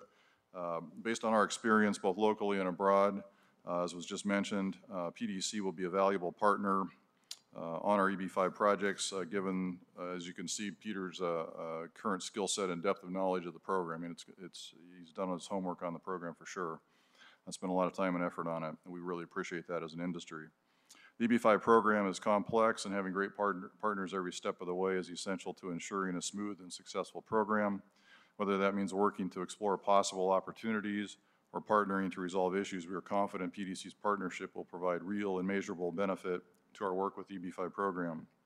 Additionally, as was also just mentioned, having a prominent government organization like PDC as a partner lends significant credibility to our regional center when we're in the market, when we market our projects to foreign investors. And we're confident that this alignment with PDC will attract investment to Portland, and that investment will in turn lead directly to job creation in Portland for Portlanders. Thank you. Thank you. Any questions for these 2 gentlemen? No questions, just thanks to both of you for coming in, and Stephen, thanks to you for all the work that you've done, and it sounds like you're going to continue to do to foster good relationships between China and Portland. Thank you very much. Good. Very good. Peter?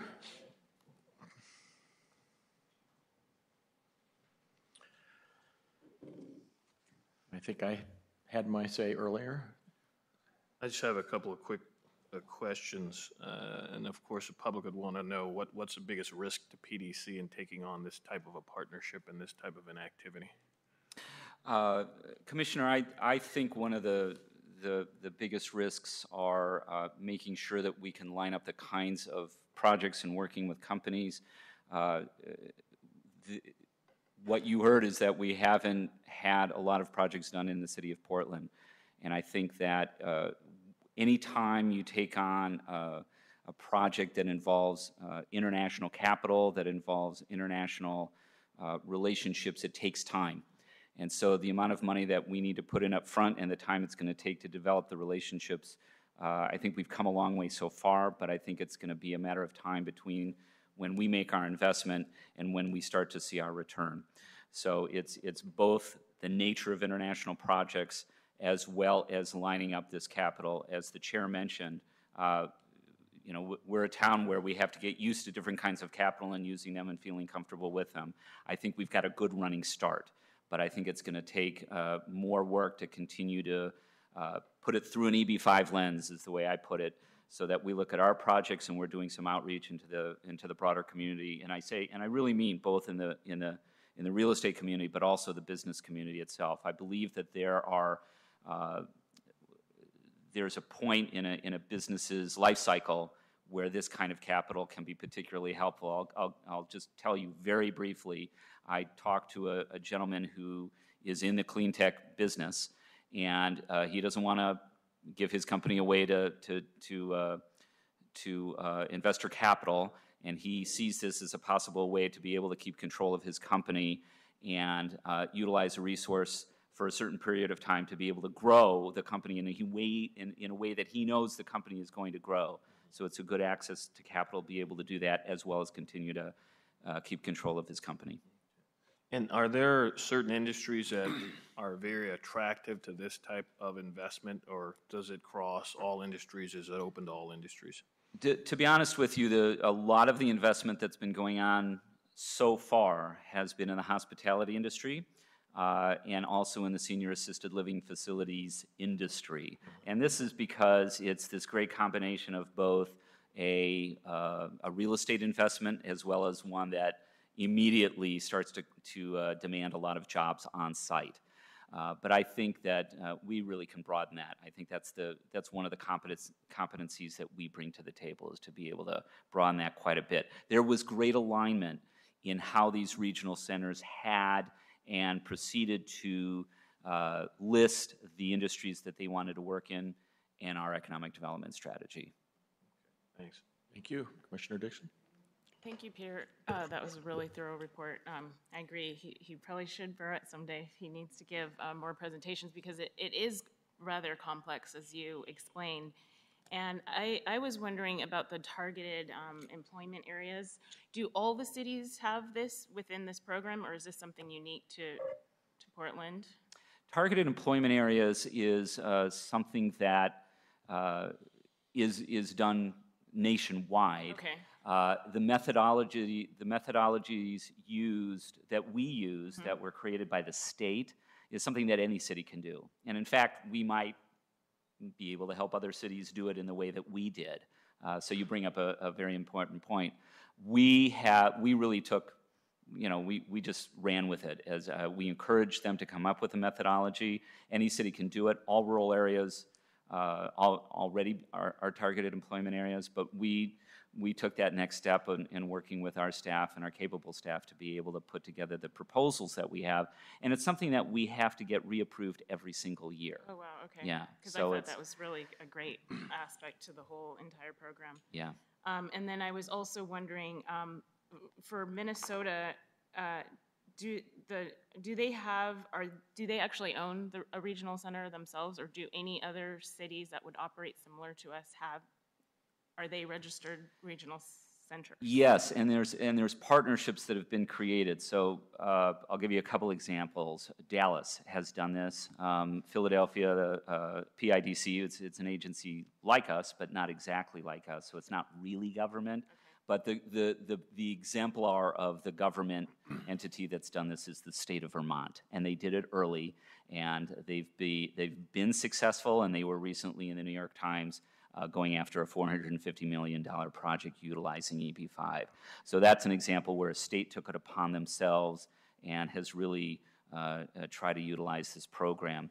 We had looked at a study that was done at the state, in the state of Minnesota and trying to figure out how they wanted to utilize this program. And their conclusion was a public-private model as being the most effective, bringing the strengths of both sectors to bring investment to fruition. Commissioner Mullis? Good report. I think there's a lot of opportunities out there.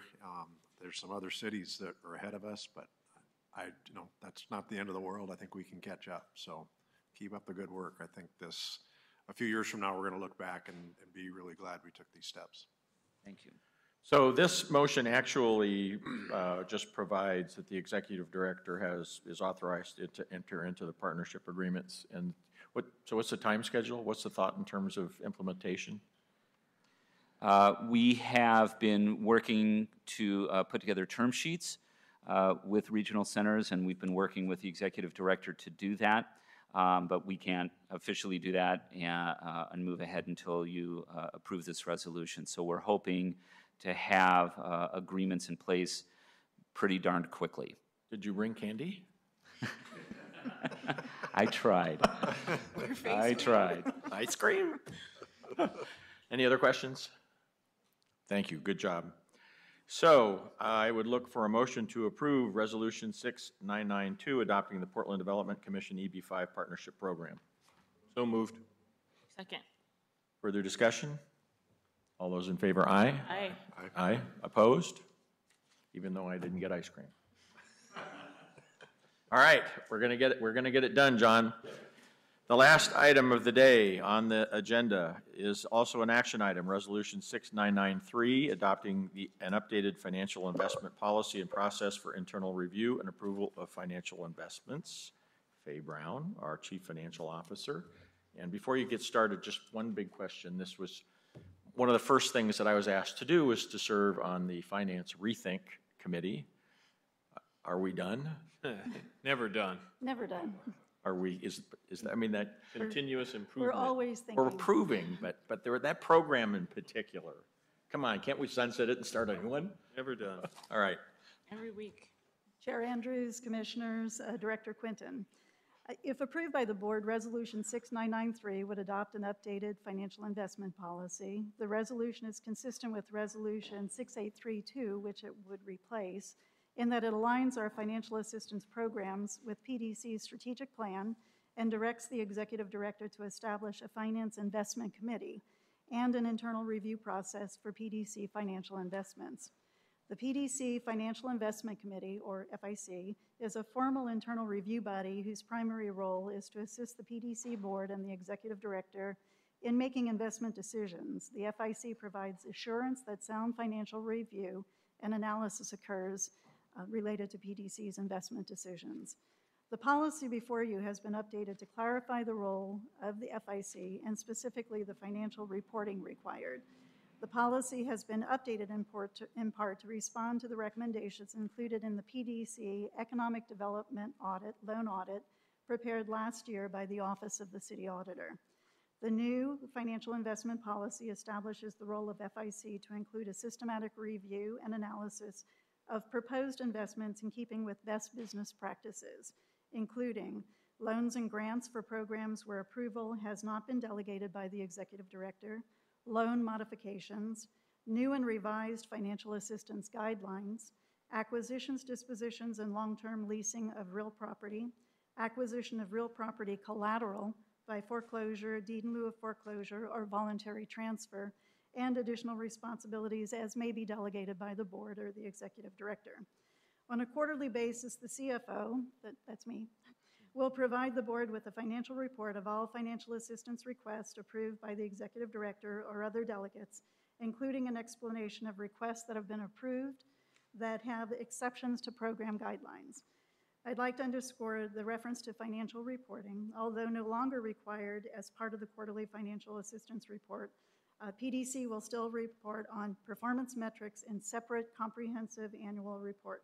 At PDC, our robust reporting of metrics, outcomes, and performance measures includes job retention and creation as a result of direct PDC finance loans and grants, change in number of businesses and jobs citywide and by commercial corridor, cluster employment, leverage on direct PDC finance loans and grants, number of LEED certified buildings in the central city and citywide, and MWESB utilization on PDC funded construction contracts. Consistent with Resolution 6832, the revised policy states, when investing public resources to achieve its strategic plan, PDC will apply sound financial guidelines and accountable and transparent processes. Community satisfaction as a performance measure has been removed from the policy. At the time PDC drafted its first financial investment policy, PDC used the city auditor's neighborhood-level resident and business surveys to gauge community and general business satisfaction. Subsequently, the auditor discontinued these surveys. PDC is evaluating how best to gauge customer satisfaction going forward.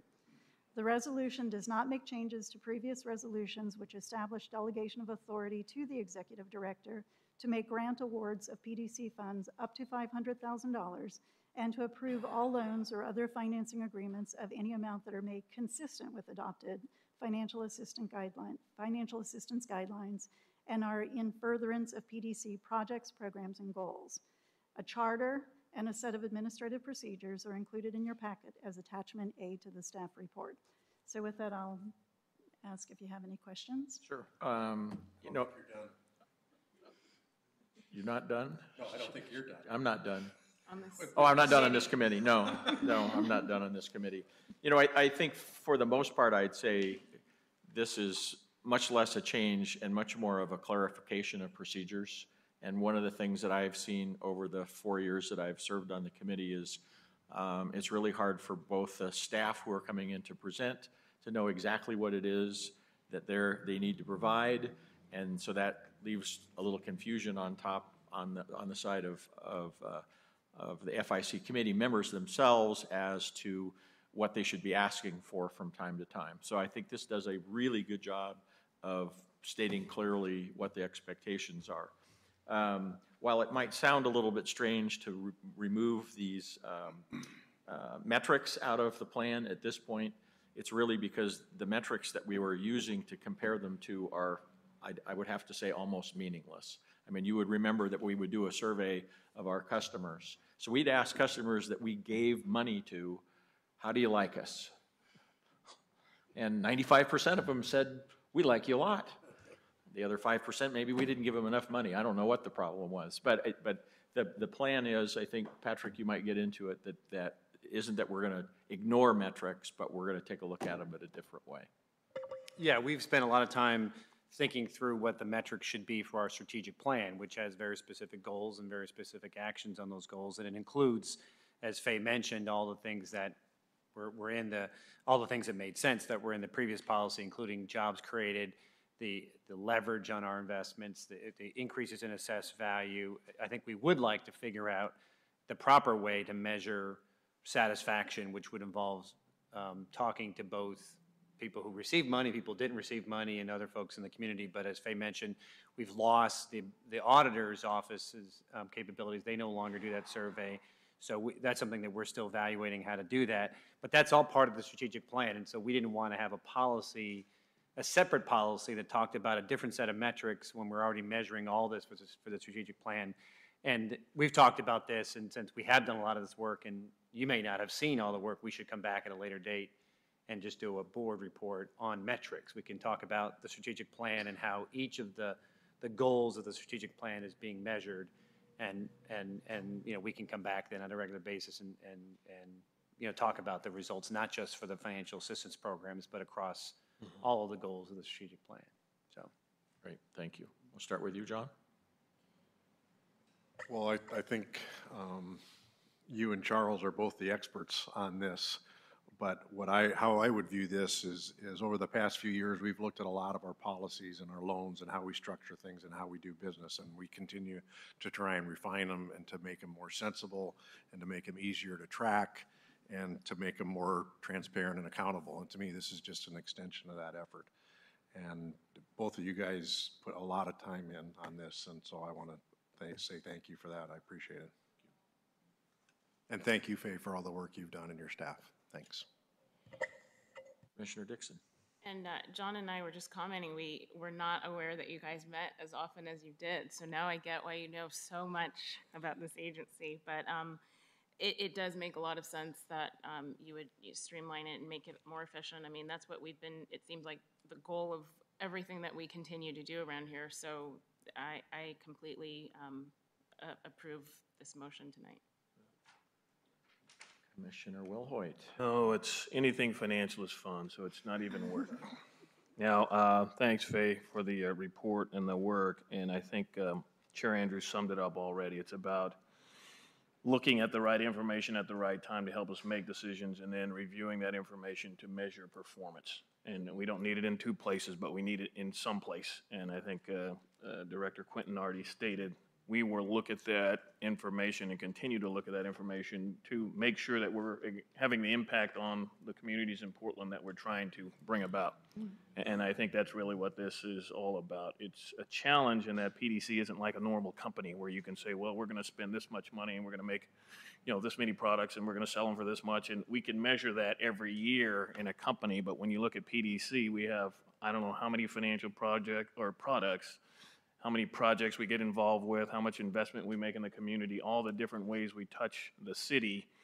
It's not an easy thing to say, well, these are the 8 things we need to look at to make sure we're doing well, or we're looking at the right information to make these decisions. But this is a type of step we need to take, so I'm 100% behind it. Thank you.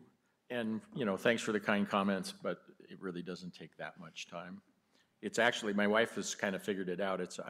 Sundays, I read the Sunday Oregonian, and then it's FIC time. And my wife knows she can't bother me during FIC time. You can stop by as well if you want. The more the merrier. I don't want to interrupt. Yeah, no, they've got it down. You bring her boys, too. Is that a help?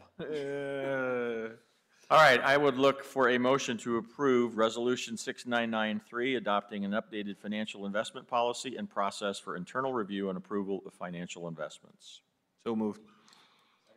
Further discussion? All those in favor, aye? Aye. Aye. Opposed? 10 seconds to spare. 5:59. Ooh, you're a wizard. No more items on the agenda, nothing for the good of the order. We're adjourned. Wow. And it's still light out. I mean, it's not dark. The clock's fast. Wow, nicely done. Yeah. Nicely done by the staff who